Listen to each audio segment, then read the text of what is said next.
Nous sommes donc Philippe et Florence, nous sommes d'origine bretonne, enfin de Nantes. Notre bateau c'est Aïmata Bahar, c'est un nom tahitien, ça veut dire la pirogue d'Aïmata. Et Aïmata c'est mon deuxième prénom polynésien. Et pour nous c'est symbolique, c'est un peu un retour aux sources. On avait très envie de faire ça dans notre vie. On pensait pas qu'on le ferait parce que c'était du rêve et finalement ça commence à prendre tournure.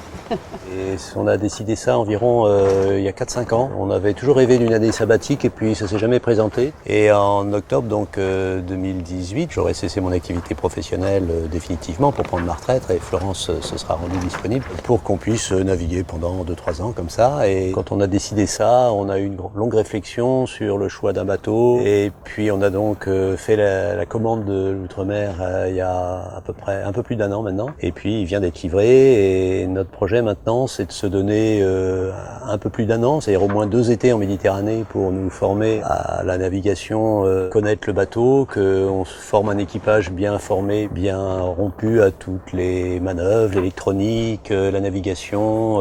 Voilà, on se rend compte que si on veut s'éloigner, il faut gagner beaucoup en autonomie. Et si on veut naviguer à deux, il faut que chacun en ait la même formation, la même expérience, la même autonomie, la même notion de sécurité de navigation. Il fallait quand même un bateau marin qui remonte bien au vent, qui avance, qui soit rapide, qui soit solide.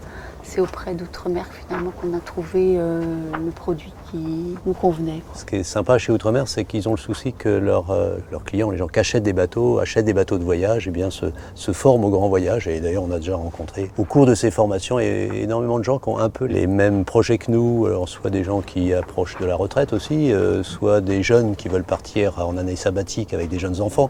Et puis, lorsqu'on sera prêt, à l'été 2018, on commencera à envisager de quitter la Méditerranée, par Gibraltar bien entendu, et de filer vers Madère, les Canaries, les îles du Cap-Vert, pour envisager une transat depuis les Canaries ou le Cap-Vert à la fin du mois de novembre 2018, pour passer Noël 2018 dans les Antilles en espérant que les enfants nous rejoignent. Puis Panama en début d'année 2019.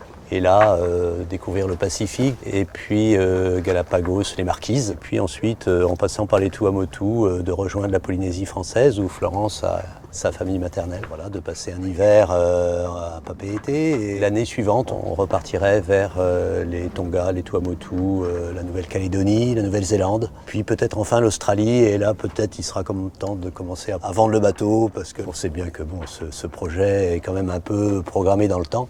On a fait une douce folie avec l'achat de ce bateau et on pense qu'on va naviguer 3 ans, à moins que le virus nous prenne et puis qu'on ne sache plus revenir. Ça, c'est possible aussi. On verra bien.